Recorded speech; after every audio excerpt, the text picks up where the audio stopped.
Hello and welcome guys, स्वागत है आपका अपने इस यूट्यूब चैनल पे। तो आज हम लोग फ्लूइड मैकेनिक्स के थर्ड सेशन पे आ गए हैं। तो आज हम लोग देख सकते हो hydrostatic forces, buoyancy and flotation के क्वेश्चंस डिस्कस करेंगे। तो आगे बढ़ने से पहले चैनल को सब्सक्राइब जरूर कर ले सो दैट आपको ऐसे लेक्चर्स के नोटिफिकेशन रेगुलर मिलते रहे, ठीक है। तो चलिए चलते हैं पहले क्वेश्चन की तरफ। तो पहले क्वेश्चन में आपको देखो क्या बोला है कि if for a body of completely submerged in a fluid the centre of gravity and the centre of buoyancy are known, ठीक है। सी और जी और ओ आपको ग्रेविटी और बायन्सी का सेंटर दिया हुआ है। The body is considered to be in stable equilibrium if, ठीक है। तो देखो यहाँ पे कंप्लीटली सबमर्ज्ड बॉडी बोला है आपको, ठीक है। तो कंप्लीटली सबमर्ज्ड बॉडी में हम लोग क्या केस देख देते हैं ना, उसमें मेरा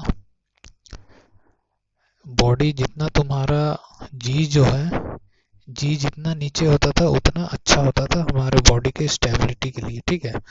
तो अगर इसमें हम लोग बात करते थे सबमर्ज्ड बॉडी के केस में, मतलब पूरी तरीके से अगर वो सबमर्ज्ड है, ठीक है, तो इस केस में हम लोग जो देखते थे कि अगर जी नीचे और बी ऊपर, ठीक है। और एक केस तुम्हें हम देख लें कि जी जहाँ पे बी वहाँ पे जी, ठीक है। और एक केस हो जाएगा तुम्हारा कि जी ही ऊपर आ गया और बी नीचे चल गया, ठीक है। तो ये देखो, ये सारा जो केस है ना, तुम्हारा जी जितना नीचे होगा उतना अच्छा होगा हमारा, ठीक है। तो ये स्टेबल का केस हो गया, ठीक है। ये न्यूट्रल का केस हो गया और ये तुम्हारा अनस्टेबल का केस हो गया, ठीक है। तो यहाँ पे क्वेश्चन में देख लो, यहाँ पे क्या बोला था हमें, क्वेश्चन में बोला था कि ओ को माना है बायन्सी, तो ओ लाइज अबव जी, ठीक है। मतलब जाहिर सी बात है जी मेरा नीचे रहना चाहिए। तो ऑप्शन में हम मुझे डी ही सही, सबसे सही लग रहा है, ठीक है। तो आंसर हो जाएगा आपका डी। तो चलो चलते हैं नेक्स्ट क्वेश्चन में। देखो ये एक अच्छा क्वेश्चन है। इसमें क्या है कि तुमसे बोला गया है फोर्स रिक्वायर्ड एट इक्विलिब्रियम, ठीक है। गौर करना, फोर्स रिक्वायर्ड एट इक्विलिब्रियम बोला है on a cylindrical gate as shown in इतना, ठीक है। तो अब तुम इस डायग्राम को देखो, तुम्हारे पास डेटा सिर्फ क्या दिया है, कुछ नहीं दिया है। जो यहाँ डायग्राम में दिया हुआ ये तुम्हारा जो डेप्थ दी हुई है, ठीक है। और ये तुम्हारा एक एक फोर्स लग रहा है इक्विलिब्रियम पे, ठीक है। तो तुम्हें यही एफ कैलकुलेट आउट करना है और ये पॉइंट तुम्हें हिंज दे दिया गया है, ठीक है। तो तुम गौर करो कि यहाँ पे कौन कौन से फोर्सेस लगेंगे गेट पे, ठीक है।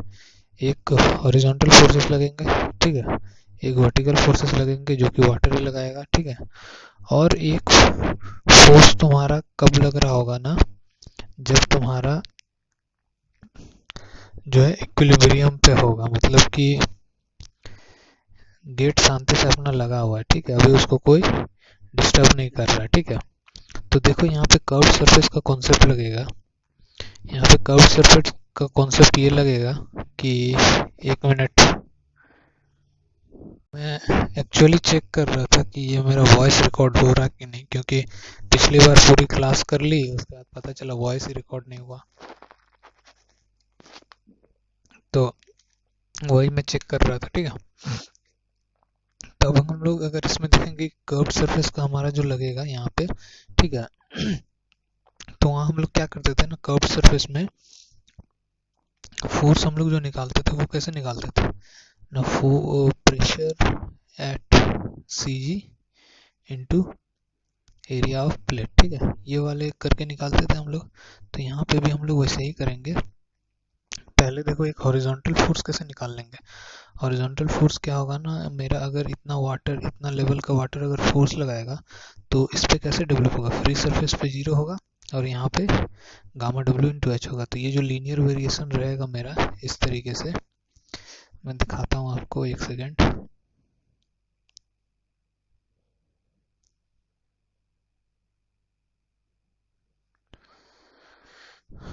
देखो इस तरीके का मेरा लीनियर वेरिएशन रहेगा, ठीक है। और यहाँ पे सी जी पे ये हॉरिजॉन्टल फोर्स लगेगा, ठीक है। तो ये अगर हाइट मेरा यहाँ पे तुम्हारा 1 मीटर दिया हुआ है, 2 मीटर दिया हुआ है, तो ये क्या हो जाएगा ना, गामा डब्ल्यू इंटू 2 मीटर, ठीक है। और यहाँ गामा डब्ल्यू क्या है ना, 9.81 इंटू 2, ठीक है। ये याद रखना। और टोटल तुम्हारा हॉरिजॉन्टल फोर्स तब कितना आ जाएगा, F H is equals to अगर हम लोग लिखें तो half base into height, base कितना हो गया ना 9.81 इंटू 2 इंटू हाइट कितना हो गया इतना, ठीक है। तो हाफ इंटू 9.81 इंटू 2 स्क्वायर, ठीक है। मतलब एक टू तो यहाँ कट जाएगा, मतलब 9.81 इंटू 2 ही आ जाएगा, और ये होता है तुम्हारा 19.62, ठीक है। अब अगर वर्टिकल फोर्सेस की बात करें तो कर्व्ड सरफेस में हमने क्या पढ़ रखा था कि अगर सपोज करो तुम्हारा कोई बॉडी इतना सबमर्ज्ड है, ठीक है, अगर इस पे तुम्हारा सिर्फ इधर को ही पानी है, ठीक है, तो इसमें हम लोगों ने पढ़ा था कि ये जो मेरा जितना कर्व्ड है, ठीक है, और इसके अगर फ्री सरफेस तक यहाँ पे हम लोग वर्टिकल ले जाएं इस पॉइंट से, ठीक है, तो ये वॉल्यूम पे जितना मेरा पानी आएगा ना उतने को हम लोग वर्टिकल फोर्स एज्यूम कर लेते थे कि यहाँ पे वर्टिकल फोर्स लग रहा है, ठीक है। तो यहाँ पे अगर तुम लोग गेट का डायग्राम देखो, यहाँ पे रब करता हूँ थोड़ा, ओ तो पूरा क्वेश्चन ही चला गया भाई साहब, क्वेश्चन आ जाओ, ठीक है। चलो ऐसे ही समझो कि यहाँ पे जो तुम्हारा कर्व सरफेस है वो कौन सा है, ये वाला है। तो इस पे मेरा वर्टिकल फोर्सेस कितना लगेगा ना, इस वाले वॉल्यूम को जितना कवर करेगा वाटर, ठीक है। तो इसको हम लोग कैसे करेंगे ना, हम लोग जो फॉर्मूला पढ़े थे यहाँ पे, simple force is equals to, ये जो अभी मैंने लिखा था यहाँ पे, ठीक है, pressure at C G into area of plate, ठीक है। तो यहाँ पे कैसा किस टाइप का गेट बोला है, यहाँ पे सिलेंड्रिकल गेट, ठीक है। तो सिलेंडर का एरिया कितना हम लोग लिखते हैं, वॉल्यूम तो लिखते हैं पाई आर स्क्वायर एच, ठीक है। तो एरिया कितना लिखते थे इसका, पाई आर स्क्वायर, ठीक है। तो यहाँ पे देखो अगर ये वाला है तुम्हारा, अगर ये टोटल सिलेंडर है तो ये उसका आधा हो गया, ठीक है। तो इसका रेडियस अब भी इतना हो जाएगा, ठीक है। तो ये रेडियस तुम्हारा कितना हो गया, 1 हो गया, ठीक है। तो एरिया कितना हो गया तुम्हारा, पाई आर स्क्वायर हो गया, ठीक है। अब प्रेशर एट सी जी तुम कैसे निकालोगे, ठीक है। तो इस वाले सिलेंडर को अगर तुम देखोगे, ये आधा, ठीक है, तो ये सेमी सर्कल ही हुआ, ठीक है, क्योंकि सिलेंडर का बेस मेरा क्या है, सर्कुलर ही तो होता है, ठीक है। तो इसका अगर हम लोग यहाँ पे बेस देख रहे हैं तो इसका आधा, तो इसका सी जी कहाँ पे होगा ना, यहाँ से 4r/3 पाई पे होता है ये डिस्टेंस पे, ठीक है। ये वाला तुम्हारा इतने डिस्टेंस में कहीं लाई कर रहा होगा, मतलब कि इधर से ये जो तुम्हारा लेंथ होगा, मान लो अगर d है तो ये जो होगा d/2 यानी कि r हो जाएगा ये, ठीक है। तो ये वाला तो r हो गया, लेकिन इधर से कितना डिस्टेंस पे लाई करेगा ना, ये वाला डिस्टेंस जो तुम्हारा होगा ये 4r/3 पाई होता है, ठीक है। तो यहाँ पे सी जी पे तुम्हारा कितना प्रेशर लग रहा होगा, तो वही तुम देख लो यहाँ पे, ठीक है, ये फिर से वही हो जाएगा, ठीक है। तो सी जी पे तुम्हारा प्रेशर ये वाला देखो, ये वाला हो जाएगा, ठीक है। तो इस लेवल पे कितना हो रहा है ना, यहाँ पे जो तुम्हारा रेडियस कितना है 1 हो जाएगा यहाँ पे, क्योंकि टोटल तो तुम्हें 2 दी हुई है, 2 मीटर, ठीक है। तो यहाँ पे 9.81 इंटू 1 हो जाएगा, 9.81 क्यों ना, यहाँ पे गामा डब्ल्यू इंटू 1 लिखते, तो अब ये गामा डब्ल्यू कितना है 9.81, ठीक है। तो यहाँ पे तुम्हारा जो ये एफ निकल के आ जाएगा, वर्टिकल फोर्स अगर हम लोग लिखे यहाँ पे, ठीक है, तो 9.81 इंटू 2 हो गया, ठीक है। सॉरी यहाँ पे 1 हो जाएगा, क्योंकि ये उस लेवल पे देख रहे, तो यहाँ पे भी मैंने गलत लिखा, यहाँ पे हाँ 1 ही, यहाँ पे तो सही लिखा 1 ही होगा, ठीक है, इस लेवल पे देख रहे थे, ठीक है।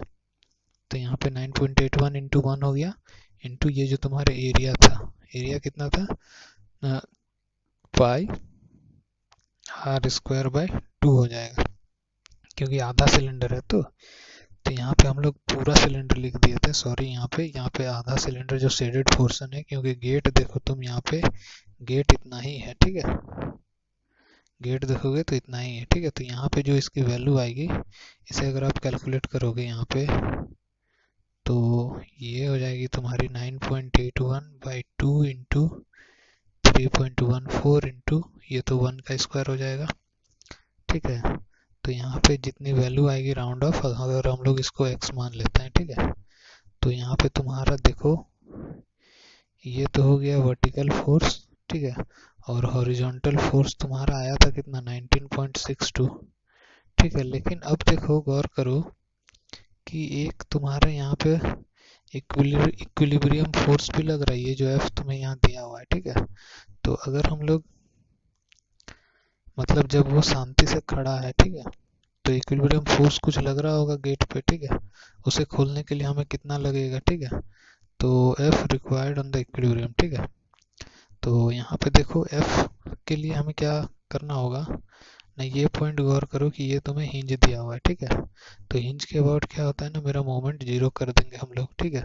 तो यहाँ पे एक तो तुम्हारा ये वाला फोर्स है, एक तुम्हारा ये वर्टिकल फोर्स है, एक तुम्हारा हॉरिजॉन्टल फोर्स है, ठीक है। अगर तुम हिंज के अबाउट मोमेंट लोगे, अगर देखो मैं कुछ यहाँ ड्रॉ करूँ इसको,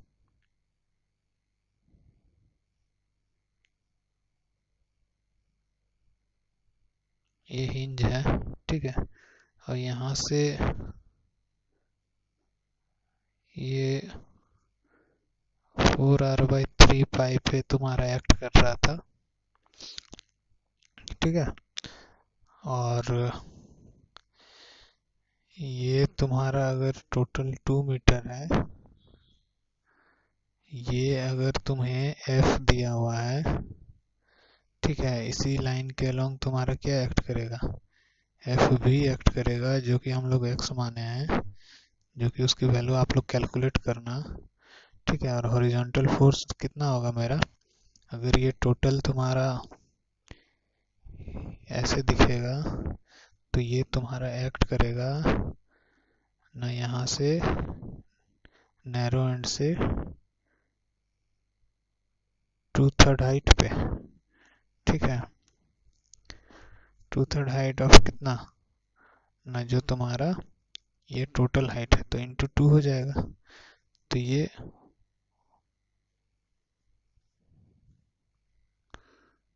4/3 हो जाएगा वहां पे, ठीक है। देखो रुको एक सेकेंड,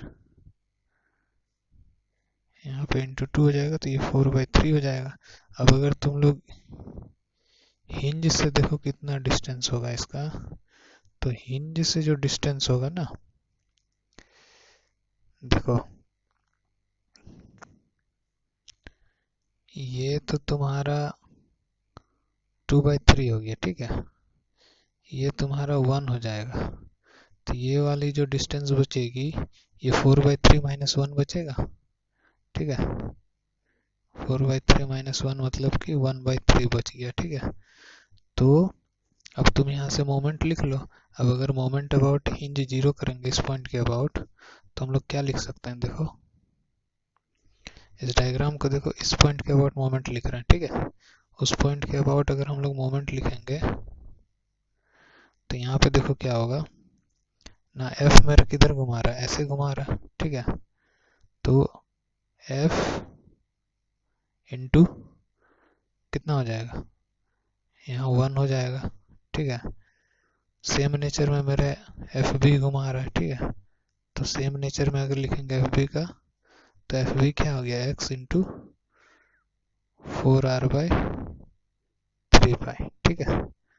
और अगर तुम्हें ये देखो, ये हॉरिजॉन्टल फोर्स तुम्हें इस नेचर का घुमाएगा, मतलब उल्टे नेचर का, तो यहाँ माइनस, ठीक है, 19.62 इंटू 1/3 इक्वल्स टू 0, ठीक है।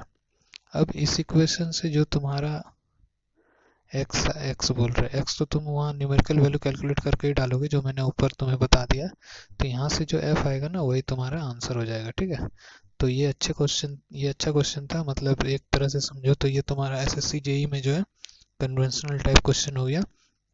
तो चलो हम लोग डिस्कस करते हैं अब नेक्स्ट क्वेश्चन, ठीक है। तो in an iceberg 15% of the volume projects above the sea surface, ठीक है, याद रखना 15% ऊपर है, ठीक है।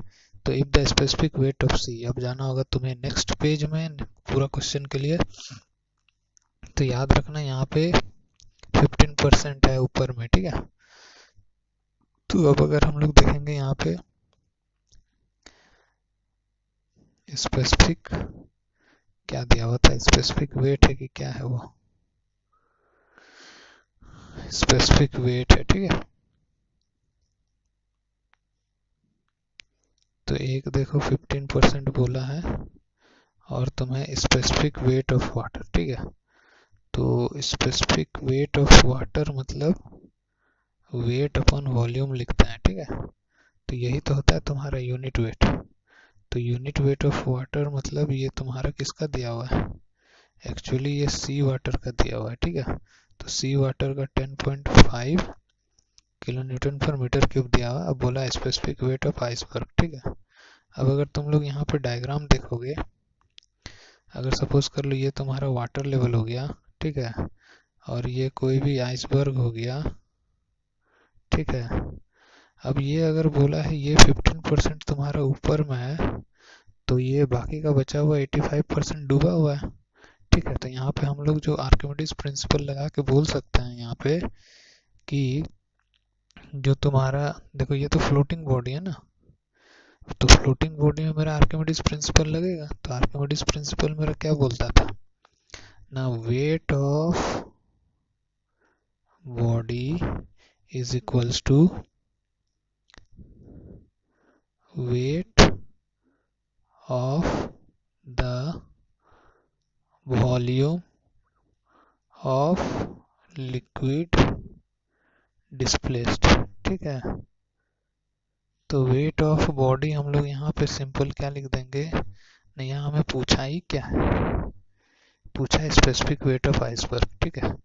तो स्पेसिफिक वेट ऑफ आइसबर्ग मतलब कि अगर हम लोग volume into specific weight of iceberg लिखें, ठीक है, तो ये तुम्हें वेट ऑफ बॉडी दे देगा, ठीक है। और ये होगा weight of volume of liquid displace. तो डिस्प्लेस कितना करेगा ना, जितना डूबा है उतना का, मतलब कि 0.85%, ठीक है, ऑफ वी इतना का डिस्प्लेस करेगा। और ना किसका वेट चाहिए ना, लिक्विड का। तो सी वाटर का गामा कितना दिया हुआ है, gamma S W 10.5 kilo Newton पर मीटर क्यूब दिया हुआ है। तो यहाँ पे 10.5 पुट करेंगे, ठीक है। अब अगर आप लोग इसे सॉल्व करोगे तो यहाँ पे देखो ये भी कट जाएगा आपस में, ठीक है। तो ये 10.5 इंटू 0.85, ठीक है। तो अगर आप लोग इसको करोगे तो यहाँ पे गामा ऑफ आइसबर्ग आ जाएगा। तो देखो 10.5 से कम का ऑप्शन दिख रहा है कोई, दो ऑप्शंस, तीन ऑप्शंस दिख रहे हैं, तो वो तीनों में से ही कोई होना चाहिए। तो अगर आप लोग इसे मल्टीप्लाई करोगे, एक तो देखो पहले 10 से मल्टीप्लाई करोगे तो ये 8.5 आएगा, ठीक है। और उस पे से भी ये 0.5 और ज़्यादा मल्टीप्लाइड है, ठीक है। तो ये सी आना चाहिए यहाँ पे आंसर, ठीक है। अगर आप लोग देख सी ही आना चाहिए, ठीक है। मल्टीप्लाई करोगे तो 10.5 इंटू 0.85 जी सी आ रहा है आपका, ठीक है। अब नेक्स्ट क्वेश्चन की तरफ देखते हैं हम लोग कि the centre of pressure of liquid on a plane surface immersed vertically on a static body of liquid always lies below the centroid of the surface area because, ठीक है। तो तुम्हें बोला है कि द सेंटर ऑफ प्रेशर, तो centre of pressure हम लोग वहां लिखते थे एच स्टार से, ठीक है। और जो तुम्हारा सेंट्रॉइड एच बार से दिखाते हो। तो अब बोल रहा है यहाँ पे कि एच स्टार जो है हमेशा तुम्हारा नीचे रहता है किसके ना, एच बार के, ठीक है। तो ऐसा इसलिए रहता है बिकॉज ऑफ ट्रायंगुलर नेचर, ठीक है। तो अगर मैं आप लोग को बताने जाऊँ ट्रायंगुलर नेचर जो तुम्हारा प्रेशर का बनता है, देखो अगर ये तुम्हारा कोई वाटर सरफेस है, ठीक है, यहाँ कोई एक बॉडी इमर्ज्ड है, ठीक है। अच्छा मान लो यहीं से है, सरफेस से है, ठीक है। ट्रायंगुलर दिखेगा तुम्हें ट्रायंगल, ठीक है। तो इस पे अगर हम लोग प्रेशर डिस्ट्रीब्यूशन करें तो ये हमारा ऐसा लगेगा? फ्री सरफेस पे तो जीरो ही लगेगा, ठीक है, फ्री सरफेस पे तुम्हारा जीरो लगेगा। अब बाकी धीरे धीरे बढ़ते जाएगा, ठीक है। अगर इस लेवल का हाइट h है और इस लेवल का हाइट कैपिटल H है, तो इस लेवल पे मेरा जो प्रेशर एक्ट कर रहा होगा इस लेवल पे, ठीक है, इस लेवल पे जो होगा वो गामा डब्ल्यू इंटू एच होगा, ठीक है। मतलब ये वाली जो डिस्टेंस है ये गामा डब्ल्यू एच होगी। अब ये वाली जो डिस्टेंस है यहाँ पे जो तुम्हें प्रेशर एक्ट कर रहा होगा यहाँ पे गामा डब्ल्यू इंटू एच होगा, ठीक है। और तुम्हारा टोटल प्रेशर फोर्स जो होगा, ये टोटल जो एरिया दिख रहा है ना, ये टोटल एरिया होगा तुम्हारा टोटल प्रेशर फोर्स जो यहाँ हॉरिजॉन्टल डायरेक्शन में एक्ट कर रहा होगा, ठीक है। और ये कहाँ लाई करेगा ना, ऊपर से तुम्हारा 2/2 पे लाई करेगा, ठीक है, 2/3 ऑफ कैपिटल एच। तो ये हो गया तुम्हारा कहाँ ना, प्रेशर जहाँ एक्ट कर रहा है, ठीक है। तो ये इसको हम लोग एक तरीके से सेंटर ऑफ प्रेशर बोल सकते हैं कि जहाँ पे मेरा पूरा प्रेशर एक्ट कर रहा है उसको हम लोग सेंटर ऑफ प्रेशर बोल रहे हैं, ठीक है। तो यहाँ गौर करो कहाँ एक्ट कर रहा है ना, 2/3 ऑफ एच पे, ठीक है। अब एक और चीज अगर तुम लोग देखोगे तो सी जी कहाँ लाई कर रहा है, तो ये जो तुम्हारा है, ये जो मैंने एच हाइट दिखाया था, तो ये तुम्हारा जो प्लेट का है इसका सी जी तो h/2 पे लाई करेगा, ठीक है। तो इसका सी जी तुम्हारा h/2 पे लाई कर रहा है। तो अब इसमें से देख के बताओ कि कौन सा ग्रेटर है, h/2 ग्रेटर है यहाँ पे ऑब्वियसली। तो इसीलिए हम लोग बोलते हैं कि तुम्हारा जो सेंटर ऑफ प्रेशर है वो नीचे लाई करता है तुम्हारा सी जी के, न किसके चलते, ना तुम्हारा जो ये ट्रायंगुलर नेचर बनता है जो तुम्हारा लीनियर वेरिएशन है उसके चलते, ठीक है। तो इतना तो आप लोग कर ही सकते हो, ऑप्शंस खोज लो, जो होगा वही हो जाएगा, कॉन्सेप्ट मैंने बता दिया, ठीक है। अब क्वेश्चन नंबर 5 देखते हैं हम लोग। फिर से मैं चेक कर लेता हूँ एक बार रिकॉर्डिंग हो रहा है कि नहीं। चलो ठीक है, ऑल बढ़िया है, रिकॉर्डिंग हो रही है, ठीक है। तो नेक्स्ट क्वेश्चन देखो कि यहाँ पे बोला है which one of the following arrangement would the vertical force on the cylinder due to water. मतलब यहाँ जो सिलेंडर तुम्हें दिखाया गया ये एक्चुअली फ्रंट फेस दिखाया गया सिलेंडर का, जैसे कि आप लोग ऐसे इमेजिन कर सकते हो यहाँ पे कि अगर ये तुम्हारा सिलेंडर है तो ये अंदर की ओर होगा ना और गया होगा अंदर की ओर, ठीक है, इस तरीके से। तो अगर हम लोग यहाँ खड़ा होकर देखेंगे यहाँ से, ठीक है, तो हमें सिर्फ ये फेस दिखाई देगा जो मैं शेड कर रहा हूँ, सिर्फ वो फेस दिखाई देगा हमें, ठीक है। तो वही ये फेस यहाँ पे दिखाया है, ठीक है। तो अब तुमसे पूछा गया है कि कौन से वाले सिलेंडर में तुम्हारा मैक्सिमम फोर्स जो है वो डेवलप होगा, ठीक है। तो अब देखो अगर हम लोग देखेंगे मैक्सिमम फोर्स के लिए हमें क्या करना होगा ना, मैक्सिमम वॉल्यूम कौन सा मेरा एम्बेड करेगा, ठीक है। तो हम लोगों ने क्या अभी ऊपर वाले क्वेश्चन में, सेकंड क्वेश्चन में, गेट वाले क्वेश्चन में क्या देखा कि कर्व्ड सरफेस में हम लोग जब भी निकालते थे तो जितना मेरा वाटर को टच करता था, मतलब वर्टिकल लाइन जाके फ्री सरफेस पे, उतना का जो वेट होता था उस पे वो मेरा वर्टिकल फोर्स लगता था, ठीक है। तो वही अगर हम लोग देखें यहाँ पे इस वाले केस में देखो क्या होगा, मैं यहीं पे क्वेश्चन में सेट करके दिखाता हूँ ना, ये जाएगा, ठीक है, और ये इधर से ऐसे है, ठीक है। तो अगर इसका हम लोग फ्री सरफेस तक ले जाएं तो ये ऐसे गया, और इसका फ्री सरफेस तक तो यहीं पे है फ्री सरफेस, ठीक है। अब ये किस लेवल तक है ना, इस लेवल तक, और इसमें किस लेवल तक है ना, इस लेवल तक है, ठीक है। तो यहाँ पे कितने वॉल्यूम के चलते फोर्स लगेगा, इतने वॉल्यूम के चलते, ठीक है। अब दूसरा केस देखें तो यहाँ पे कितना मेरा सबमर्ज्ड, वर्टिकल लाइन करेंगे तो कितना सबमर्ज्ड पे जाएगा ना, सिर्फ इस पॉइंट और इस पॉइंट का। तो यहाँ पे कितने के चलते मेरा वेट बनेगा ना, सिर्फ इस वाले के चलते, ठीक है। अब अगर हमें जाना होगा नेक्स्ट पेज पे चलते हैं नेक्स्ट ऑप्शन के लिए, ठीक है। तो यहाँ पे देखो आप लोग इस वाले में कितना बनेगा ना, ये तो इतना बनेगा और इतना बनेगा, ठीक है। और इस वाले में ये तो भाई पूरा का ही पूरा सबमर्ज्ड है तो इसमें पूरा इतना बनेगा, ठीक है।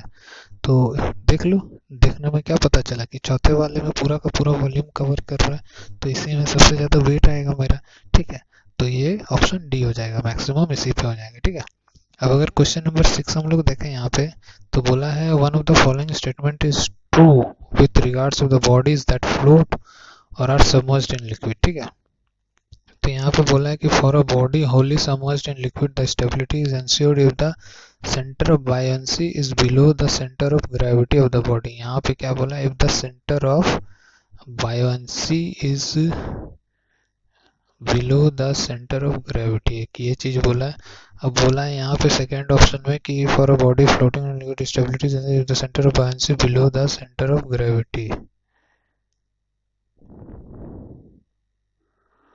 ओके, ये सबमर्ज्ड वाला केस था, होली सबमर्ज्ड, और ये फ्लोटिंग का केस है। तो यहाँ पे फ्लोटिंग का केस है और यहाँ बोला है कि बी नीचे लाई कर रहा है और सेंटर ऑफ ग्रेविटी ऊपर लाई कर रहा है। अब यहाँ पे बोला है कि for a body floating in liquid the stability is ensured if the buoyancy is below the centre of gravity.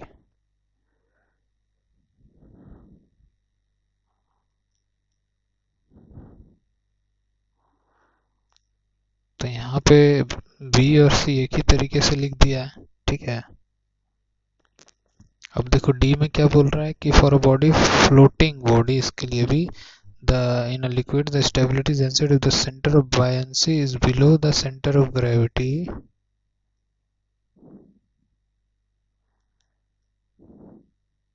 and the meta center is above both the center of gravity and इतना।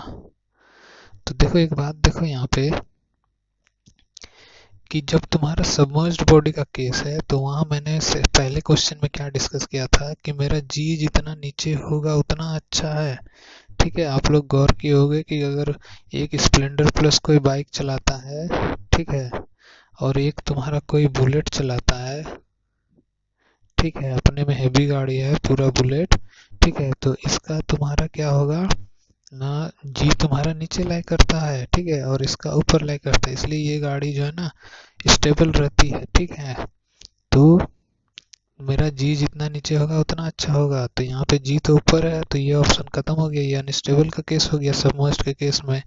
अब floating के case में देखो क्या होता है ना, floating के केस में अगर हम लोग कोई बॉडी को अगर डिस्प्लेस कर दें, थोड़ा सा अगर मोमेंट दे दें, तो यहाँ पे एक सेकेंड, तो यहाँ पे देखो फ्लोटिंग के केस में अगर हम लोग थोड़ा सा डिस्प्लेसमेंट दे दे तो यहाँ पे क्या होगा ना, यहाँ पे मेरा जो बायोंसी है जहाँ पे एक्ट कर रहा होगा वो एक्चुअली अगर बॉडी मेरा टिल्ट हो जाए, ठीक है, तो वहाँ पे बायंसी क्या करता है ना, अपना पोजीशन चेंज कर लेता है, हल्का शिफ्ट हो जाता है, और किधर की ओर शिफ्ट होगा ना, जिधर मेरा ज़्यादा सबमर्ज्ड पोर्शन है, ठीक है।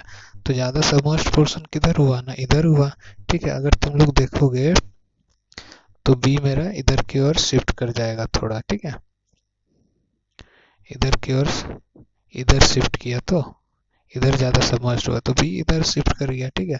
तो ऐसे केसेस में हम लोग को एक थर्ड पॉइंट चाहिए स्टेबिलिटी देखने के लिए, जिसे हम लोग मेटा सेंटर कहते हैं, ठीक है। तो यहाँ पे देखो मेटा सेंटर का केस सिर्फ एक ही में बोला गया है, तो ये सही है, ठीक है। तो यहाँ पे अगर डिस्कस करें यहाँ पे हम लोग, तो यहाँ पे स्टेबिलिटी के लिए क्या केस बनता है ना, B M greater than B G, ठीक है, ये स्टेबल हो जाएगा। और न्यूट्रल इक्विलिब्रियम के लिए B M is equals to B G, और अनस्टेबिलिटी के लिए जानते हो कि B M less than B G हो जाएगा ना, स्टेबल का उल्टा केस, ठीक है। तो वही अगर हम लोग बोले कि मेटा सेंटर मेरा जितना ज़्यादा ऊपर लाई करेगा उतना अच्छा, और उसी तरह एक तरीके से अगर हम लोग बोले कि जी मेरा जितना नीचे लाई करेगा उतना अच्छा, तो मेटा सेंटर अगर ऊपर मेरा जितना लाई करेगा तो बी एम बड़ा होगा, ठीक है। तो यही केस बन के आता है यहाँ पे, तो ये हो जाएगा ऑप्शन नंबर डी। तो देखते हैं नेक्स्ट क्वेश्चन में, नेक्स्ट क्वेश्चन में क्या बोला है कि a force per unit width on the rectangular door submerged in a liquid और डेंसिटी रो। तो यहाँ पे फोर्स पर यूनिट विड्थ बोला है, ठीक है। तो पर यूनिट विड्थ तो हम लोग क्या ले सकते हैं कि इनसाइड विड्थ जो है मेरा, अगर प्लेट ऐसे गया होगा तो इनसाइड विड्थ हम लोग यहाँ पे 1 मान सकते हैं, यहाँ पे बोला ही है यहाँ पे 1 लेने, ठीक है। और ये लेंथ है, देखो ये प्लेट को हम लोग साइड से देख रहे हैं तब हमें सिर्फ ये पोर्शन दिख रहा है, ठीक है। लेकिन अगर हम लोग इसको ऊपर से देखेंगे, देखो अगर मैं 3D में बना के दिखाऊं कुछ आप लोग को,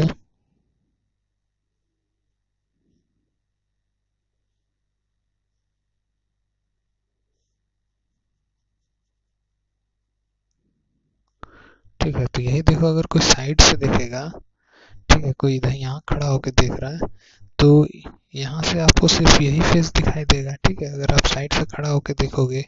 लेकिन अगर मान लो कोई ऊपर से देख रहा है, आप अगर ऊपर से देख रहे हो हेलीकॉप्टर में बैठ के यहाँ पे, तो यहाँ पे आपको ये वाला पोर्शन दिखाई देगा, ठीक है, ये वाला। तो अगर यहाँ से कोई देख रहा है, तो यहाँ पे अगर प्रेशर वेरिएशन मेरा मान लो, एक सेकेंड,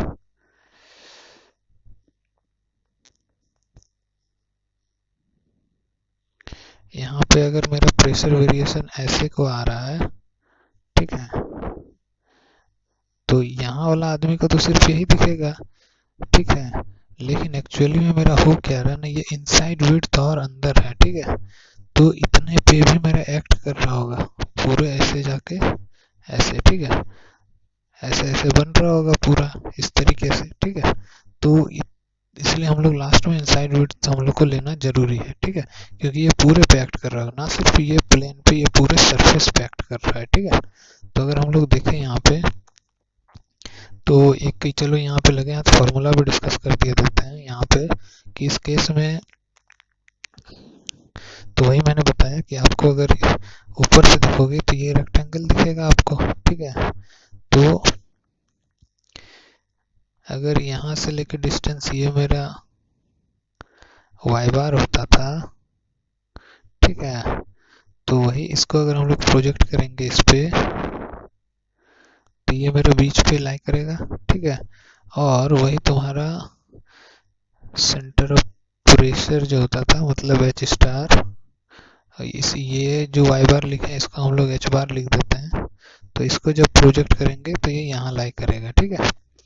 तो देखो हम लोग जो फॉर्मूला लिख देते हैं, H star is equals to H bar plus I G G sine square theta upon A H bar लिखते थे, ठीक है। तो ये क्या होता था, ये तो आप लोग जान रहे हो सेंटर ऑफ प्रेशर, ये सी जी हो जाएगा तुम्हारा, ठीक है, I G G moment of inertia about centroidal axis हो जाएगा। ये थीटा देखो, ये जो थीटा तुम्हें दिख रहा है ना, ये जो प्लेट इंक्लाइंड है तुम्हारी फ्री सरफेस के साथ, ठीक है, अब वो जो एंगल बना रही है, ये एंगल थीटा हो जाएगा, ठीक है। और वही अगर प्लेट तुम्हारी वर्टिकल रखी रहती, मतलब कि ये फ्री सरफेस है और प्लेट वर्टिकल रखी रह रही है, तो ये देखो ये थीटा तो 90 डिग्री हो गया। अब अगर 90 डिग्री हो गया तो साइन स्क्वायर थीटा कितना हो जाएगा, 1 हो जाएगा, तो सिर्फ वो बन के आ जाएगा। लेकिन हमें यहाँ क्या निकालना है, फोर्स निकालना है, ठीक है। तो फोर्स निकालने के लिए मैंने क्या फॉर्मूला आपको बताया था अभी, कि फोर्स इज इक्वल्स टू क्या हो जाएगा ना, pressure at C G into area of plate, ठीक है। तो प्रेशर एट सी जी यहाँ पे देखो, इस केस में अगर हम लोग देखें तो प्रेशर एट सी जी यहाँ पे कितना लाई करेगा,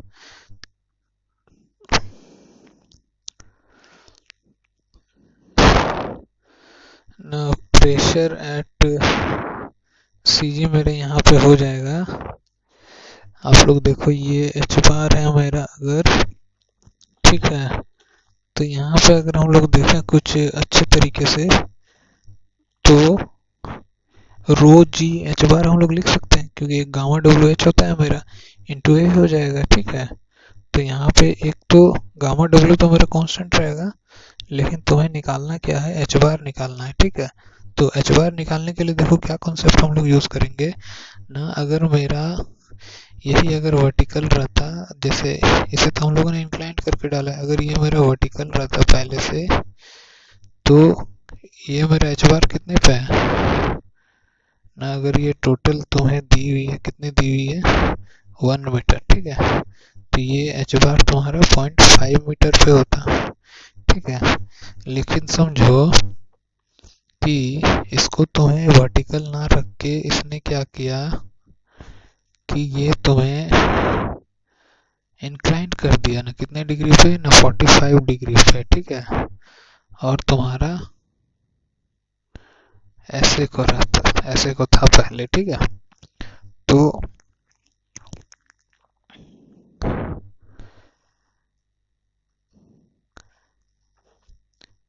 अगर ये इंक्लाइंड कर दिया, तो इस प्लेट का सीजी तो अभी भी तो h/2 पे ही लाई करेगा, तो इसका अपना जो है ये तो 0.5 ही है, ठीक है, लेकिन अभी तुम्हें कौन सा डिस्टेंस चाहिए, ये वाला डिस्टेंस, ये तुम्हारा एच बार हो गया, ठीक है। तो अब अगर हम लोग यहाँ पे देखेंगे, थोड़ा सा ट्राइंगल लगा लें, ठीक है, देखो ये 0.5 है, ये हमें चाहिए, ठीक है, और हमें ये एंगल पता है, ठीक है। तो अगर हमें उतना कुछ पता है तो मतलब कि ये ट्राइंगल हुआ मेरा, ठीक है, ये 45 डिग्री है। अब ये 45 है और ये 0.5 है, तो क्या आप ये निकाल सकते हो? तो इसको हम लोग कैसे निकालेंगे ना, अगर हम लोग यहाँ पे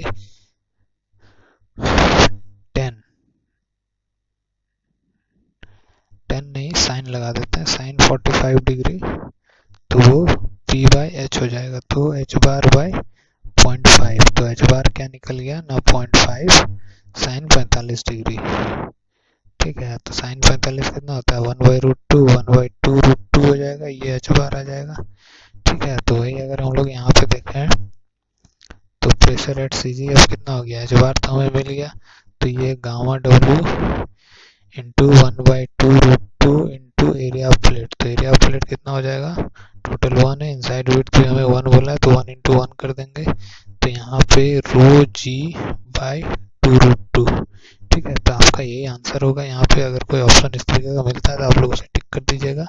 तो चलो हम लोग मूव करते हैं नेक्स्ट क्वेश्चन की तरफ, ठीक है। तो ये बेसिकली 1 मार्क क्वेश्चन यहाँ डिस्कशन हो रहा है। इसके बाद आप लोग देख सकते हो कि 2 मार्क क्वेश्चन भी मैं डिस्कशन कर दूंगा, हालांकि ये लेक्चर लंबा होता हुआ दिख रहा है मुझे, पहले ही 25 मिनट की हो चुकी है, अभी 10-35 मिनट की, ठीक है। तो यहाँ पे देखो बोला है floating body with centre of gravity at G, buoyancy B, meta centre M is stable when. तो सीधा सीधी आप लोग एक कॉन्सेप्ट यहाँ पे याद रखना कि जी जितना नीचे अलाई करेगा मेरा स्टेबिलिटी उतना बढ़ेगा, ठीक है, और एम जितना ऊपर जाएगा मेरा स्टेबिलिटी उतना बढ़ेगा, ठीक है।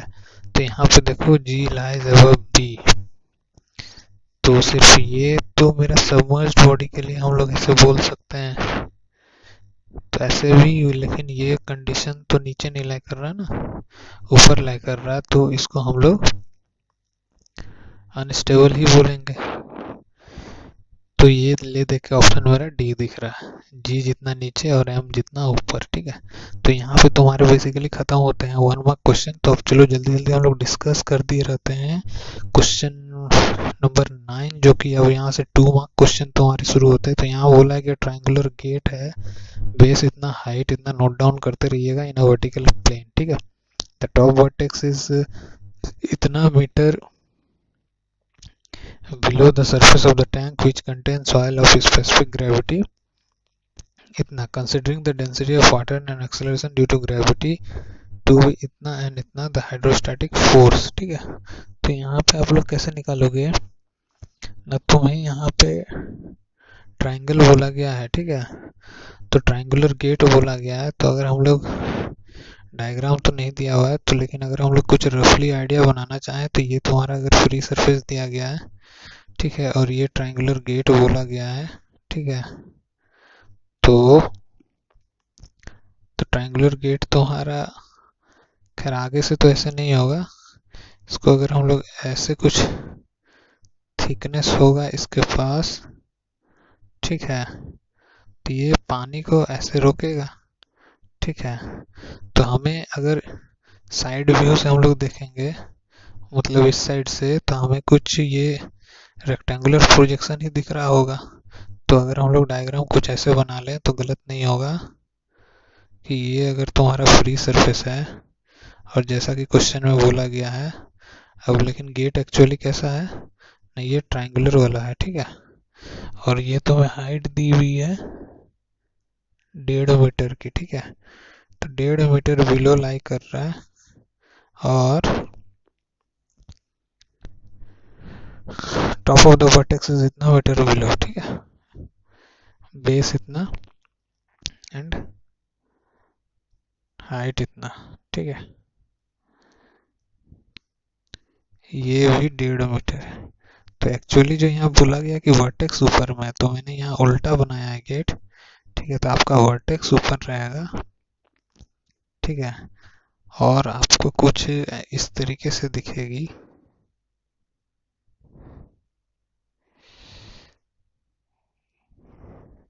ऐसे बनाओ तो क्या दिक्कत होगा, ऐसे बना के।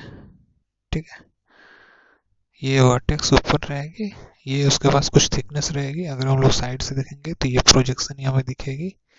ठीक है, तो अब तुम्हें क्या करना है ना, सिंपल है। ये जो फॉर्मूला मैंने बताया था तुम्हें, फोर्स ऑन गेट, तो ये प्रेशर एट सीजी लिखना है, इनटू एरिया कर देना, तो एरिया ऑफ ट्रायंगल हो जाएगा यहाँ पे। ठीक है, तो बस यही आंसर हो जाएगा तुम्हारा। ठीक है, तो देखते हैं नेक्स्ट क्वेश्चन पे। देखो यहाँ बोला है नेक्स्ट क्वेश्चन में कि 3 रिजिड बकेट है। ठीक है, गौर करना, रिजिड बकेट बोला है तुम्हें। ठीक है, एंड हाइट सेम है, बेस एरिया सेम है। ठीक है, further assume that each of this buckets have negligible mass नहीं है, फुल ऑफ वाटर है। The water of height in the bucket is denoted by इतना इतना इतना। ठीक है, also let the force of water on the bucket by इतना, which one of the following option is correct। अब हमें ये 4 ऑप्शन में से बताना है कि कौन सा ऑप्शन मेरा करेक्ट है। तो W हो गया मेरा वेट ऑफ वाटर, और F मेरा क्या हो गया ना, बेस में मेरा फोर्स कितना लग रहा है। ठीक है, तो एक चीज देखो, अगर हम लोग प्रोजेक्शन ले लें सब चीज का, तो हॉरिजॉन्टल फोर्स में मेरा वेरिएशन सब में तो ऐसे ही दिखेगा। ठीक है, और सब में मेरा क्या होता था ना, गामा डब्ल्यू इंटू एच होता था बेस पे। ठीक है, तो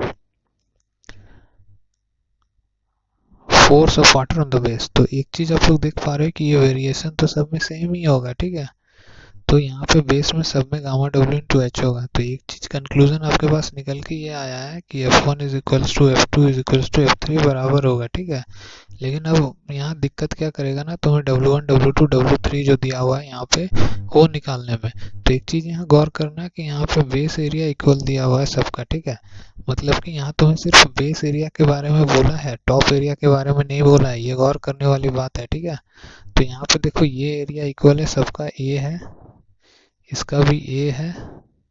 ठीक है, अब इसका भी ए है। ठीक है, लेकिन अब अगर तुम लोग थोड़ा डायग्राम को नोटिस करोगे यहाँ पे, ठीक है, अगर डायग्राम को नोटिस कर रहे हो तुम लोग अच्छे से, तो यहाँ पे आप लोग को क्या दिखेगा कि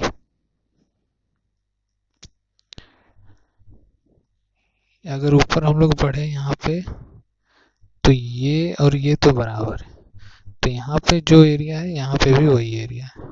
ठीक है, इस केस में अगर इसके पैरेलल हम लोग लाइन ड्रॉ करें इस पॉइंट के, तो यहाँ पे जो एरिया है यहाँ पे वो बढ़ता हुआ दिख रहा है। ठीक है, और इस केस में अगर लाइन ड्रॉ करें, तो यहाँ पे जो तुम्हें एरिया दिख रहा है इस केस में सिमट के इतना हो गया, मतलब कि इतने वाले डिस्टेंस और इतने वाले डिस्टेंस, इतने डिस्टेंस से तुम्हारा एरिया कम हो गया। तो वो एरिया तुम्हारा कम हो गया तो पानी तो कम हटेगा ना। ठीक है, तो वहां पे तुम्हारा वेट कम हो जाएगा इस केस में। ठीक है, तो तुम्हें सबसे ज्यादा किस में दिखेगा ना, सबसे ज्यादा एरिया देखो इसमें जाके बढ़ रहा है, तो सबसे ज्यादा तुम्हें 2 में दिखेगा। उसके बाद तुम्हें इसमें देखो कांस्टेंट है, घट तो नहीं रहा ना एटलीस्ट इसके जैसा, तो यहाँ पे ग्रेटर देन 1 होगा और ग्रेटर देन 3 हो जाएगा।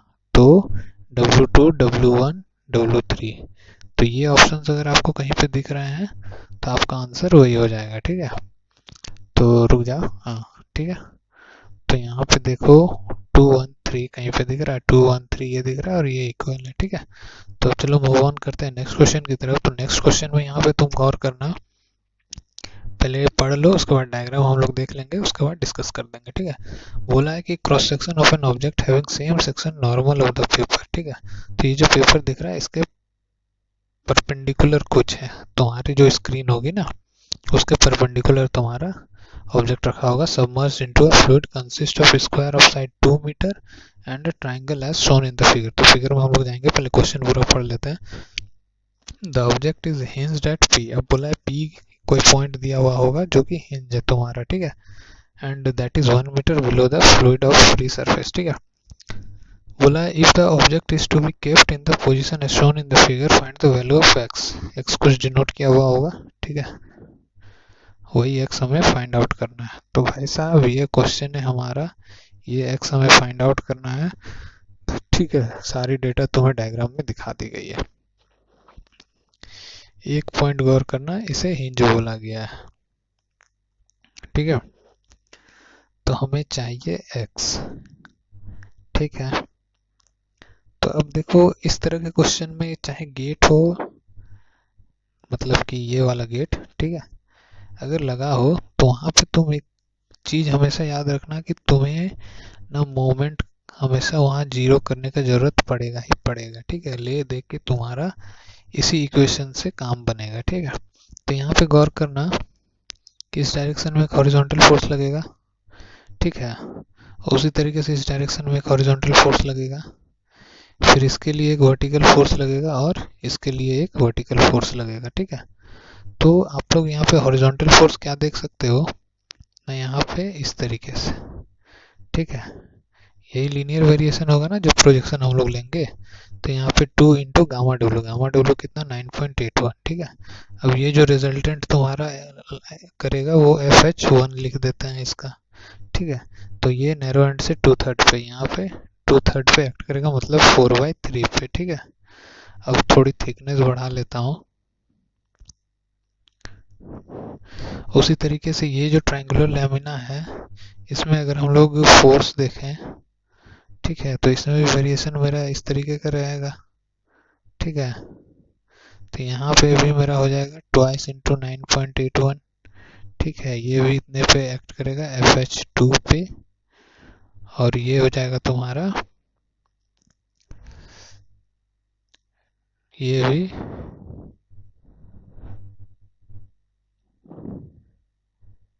4/3 पे। ठीक है, तो अगर हम लोग और देखें वर्टिकल फोर्सेस, यहाँ पे अगर हम लोग कैलकुलेट करने जाएं तो यहाँ पे वर्टिकल फोर्सेस का होगा। तो एक चीज आप लोगों ने गौर किया कि ये जो FH1 है और ये जो FH2 है, दोनों बराबर आ रहा है लेकिन है ऑपोजिट डायरेक्शन में, तो ये दोनों कैंसिल आउट कर जाएगा। ठीक है, अब अगर हम लोग यहाँ पे वर्टिकल फोर्सेस की कैलकुलेशन की बात करें तो वर्टिकल फोर्सेस की कैलकुलेशन हम लोग कैसे करेंगे ना, देखो यहाँ पे वर्टिकल फोर्स, ये तो टोटल मेरा सबमर्ज्ड है। ठीक है, तो वर्टिकल फोर्स में हम लोग कैसे लिख सकते हैं ना, मेरा जो वॉल्यूम है इनटू यूनिट वेट कर देंगे। ठीक है, वॉल्यूम इनटू यूनिट वेट कर देंगे तो वो मेरा फोर्स दे देगा। ठीक है, तो अगर हम लोग FV1 लिखें यहाँ पे, ठीक है, और ये मेरा FV2 है, तो FV1 को हम लोग क्या लिखेंगे नहीं, ये जो रेक्टेंगल का वॉल्यूम है मेरा, ये FV1 तो रेक्टेंगल के लिए लिख रहे हैं, तो ये रेक्टेंगल का जो वॉल्यूम है मतलब कि 2 इंटू 2, ये तो एरिया हो गया। ठीक है, इनसाइड विड्थ 1 है और गामा डब्ल्यू कर दें तो ये FV1 हो गया। उसी तरह FV2 अगर हम लोग लिखें तो यहाँ पे half into x into height, height कितना हो जाएगा ना 2 है, तो half into x into height into gamma W. ठीक है, तो ये इतना हो गया। अब P के अबाउट मोमेंट ले लो, तो FV1 इधर घुमाएगा और FV1 किधर घुमाएगा, इधर घुमाएगा, और FV2 इधर की ओर घुमाएगा, इस नेचर में। ठीक है, तो अगर हम लोग उस पॉइंट को मोमेंट जीरो करेंगे तो ये दोनों मेरा बराबर हो जाएगा। ठीक है, यहाँ से गामा डब्ल्यू कट जाएगा, तो यहाँ से जो x आ जाएगा तुम्हारा, ऑप्शन में कहीं कुछ है 4 मीटर, तो वही 4 मीटर तुम्हारा आंसर होगा। ठीक है, तो अब अगर हम लोग मूव करें,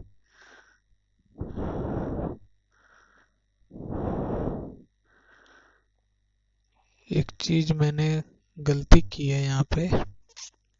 ठीक है, मोमेंट लिया है लेकिन हमने क्या कर दिया, मोमेंट लिया ही नहीं, ये फोर्स को ही इक्वेट कर दिया। तो मोमेंट के लिए हमें क्या करना होगा ना, यहाँ पे डिस्टेंस से तो मल्टीप्लाई करना होगा, ये कितने डिस्टेंस पे एक्ट कर रहा है, तो ये तो तुम्हारा रेक्टेंगल का l/2 पे ही एक्ट करेगा, तो ये हो गया इंटू 1, ठीक है।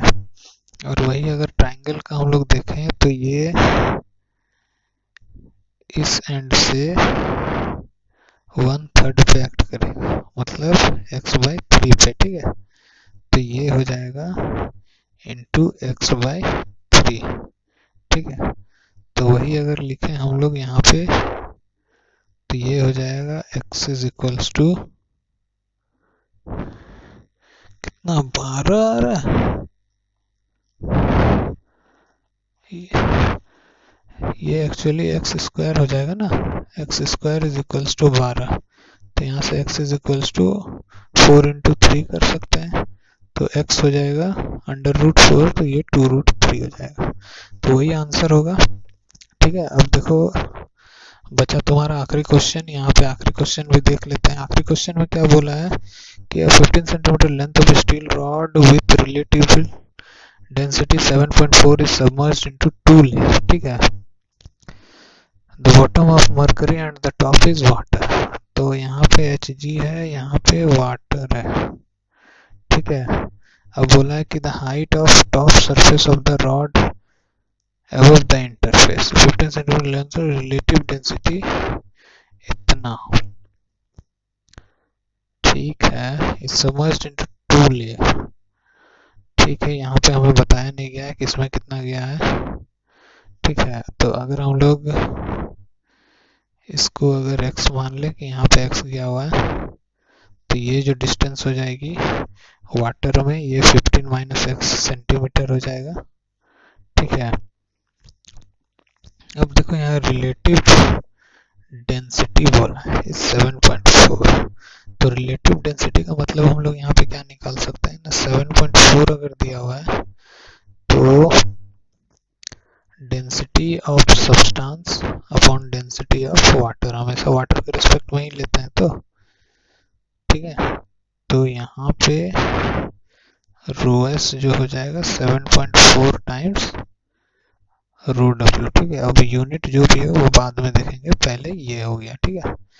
तो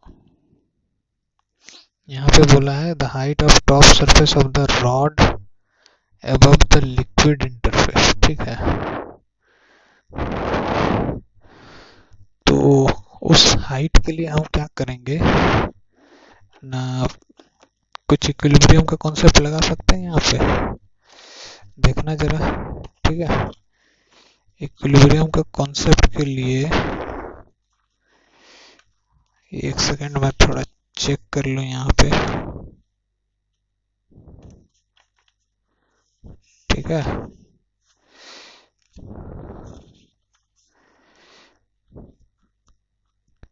हाँ देखा, यहाँ पे मेंशन नहीं है, तो यहाँ तुम्हें याद रखना होगा, ठीक है, कि इसकी स्पेसिफिक ग्रेविटी जो है वो 13.6 होती है, तो वाटर की तो 1 ही लेंगे, ठीक है। तो ये तुम्हें याद करने थे। तो यहाँ पे फ्लोटिंग बॉडी के लिए क्या करेंगे ना, फ्लोटिंग बॉडी के लिए जो तुम्हारा वेट ऑफ बॉडी, जो आर्किमिडीज प्रिंसिपल है, weight of body is equals to weight of liquid submerged, ठीक है, उस तरीके से करके करेंगे। तो यहाँ पे तुम्हें बॉडी की डेंसिटी कितनी दी हुई है ना, बॉडी की डेंसिटी तुम्हें 7.4 दी हुई है, ठीक है, स्पेसिफिक ग्रेविटी बॉडी की। तो बॉडी की स्पेसिफिक ग्रेविटी अगर 7.4 दी हुई है तुम्हारी, तो यहाँ पे 7.4 इंटू ऊपर वाला हाइट कितना हो गया 15 - x इज इक्वल्स टू, अगर हम लोग लिख दें यहाँ पे, तो यहाँ पे वेट ऑफ लिक्विड डिस्प्लेस, तो पहले वाटर का वो 15 - x वाला पोर्शन डिस्प्लेस करेगा, तो वाटर का 15 यहाँ पे 15 - x इंटू यूनिट जो तुम्हारा स्पेसिफिक ग्रेविटी ऑफ वाटर हो जाएगा, प्लस x टाइम 13.6 हो जाएगा, ठीक है। तो ये इक्वेशन बन जाएगी। यहाँ से तुम्हें जो निकालना है x निकालना है, ठीक है।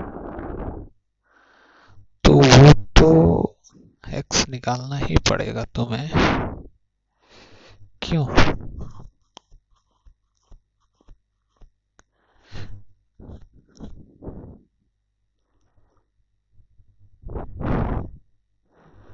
तो यहाँ से जो x आएगा वही तुम्हारा आंसर हो जाएगा। ठीक है, तो आई होप गाइस आपको ये सेशन पसंद आया होगा। मिलते हैं नेक्स्ट वीडियो में। ठीक है, तो चैनल को जरूर सब्सक्राइब कर लें। तो मिलते हैं नेक्स्ट वीडियो में। Till then take care and bye bye. Thank you.